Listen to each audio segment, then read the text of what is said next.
اعوذ بالله من الشیطان الرجیم بسم الله الرحمن الرحیم. نن به زه تاسو ته د کلاس 9 بایولوژي 4 نمبر چپټر کې نوې ټاپک الکترون مایکروسکوپ چې دی به تاسو په کومه نو الکترون مایکروسکوپ چې دی دا داسې مایکروسکوپ دی چې دا د ټولو نه تیز د ټولو نه طاقتور ترین مایکروسکوپ دی.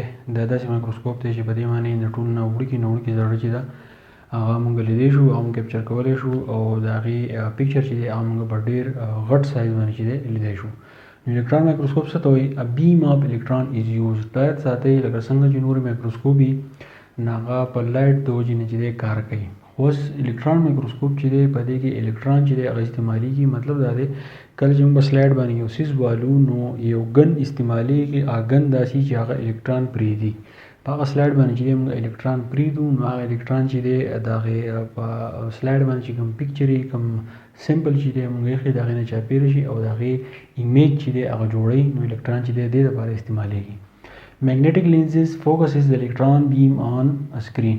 اوس په دې کې کوم لینز چې لګېدلی نو هغه میګنیټک لینز دي. دا میګنیټ نه چې دی جوړوي دا میګنیټ لینز دا کار کوي په سلایډ باندې له پاسه چې کوم الکترون یي هغه د سمپل نه چاپېره شوي د هغې پیکچر چې دی هغه جوړوي دغه میګنیټک لینز او زموږ سترګو ته چې دی هغه پیکچر چې دی بیا راځي.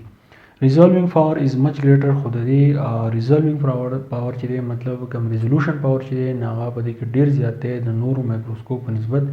مطلب دا دی چې کوم پیکچر کوم سمپل کوم ایمیج چې جوړېږي نو چې دی ډېر زیات ایکسپینډ کوي او هغه موږ په صحیح طریقه باندې چې دی لیدی شو. اوس په دې کې څه دی چې ډسټینګویش ایز سمال ایز 0.2 نانومیټر. هر هغه څیز چې د هغې سایز چې دی که فرض که هغه 0.2 نانومیټر وي ډېر زیات وړوکی سایز دی نانومیټر کې چې کوم راځي.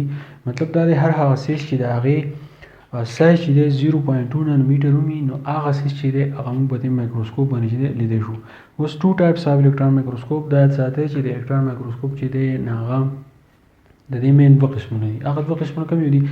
یو دی ټرانسمیشن الکترون مایکروسکوپ او بل دی سکینینګ الکترون مایکروسکوپ. اولنی دی ټرانسمیشن الکترون مایکروسکوپ دی ته ټي ای ایم چې دی هغه تاسو په شارټکټ کې ویلی شئ. ټرانسمیشن الکترون مایکروسکوپ څه دی؟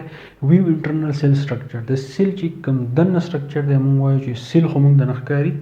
اوس په سیل کې دننه کوم ارګنین چې دی رایبوسوم دی مایټوکانډریا ګالجي باډي دي هغه به څونه واړی نو د سیل د خلیې چې دننه کوم سټرکچر دی کوم ساخت په کومه طریقه باندې جوړ شوی دی نو هغه موږ په ټرانسمیشن الکترون مایکروسکوپ باندې چې دی لیدی شو. بل پکې دا چې میګنیفای ابجیکټ اباوټ 250-100 times.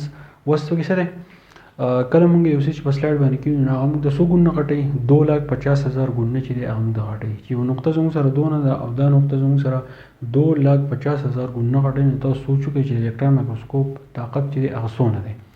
بل سکینینګ الکترون مایکروسکوپ په دې کې دا خبره ده چې سټډي سیل سرفیسز. ټرانسمیشن الکترون مایکروسکوپ نه دا کار کوي چې دا سیل ته دننه کوزیږي د هغې سټرکچر چې دی موږ ته ښیي.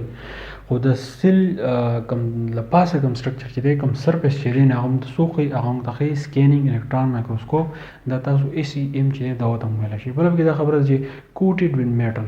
کله چې موږ په سکینینګ الکترون مایکروسکوپ باندې سټډي کوو نو دا کوم سمپل چې دی په سلایډ باندې هغه موږ د هغې نه موږ چاپېره چې دی میټل چې دی هغه چاپېره کوو. الکترون هیټ د میټلز اینډ فارم د ایمیج.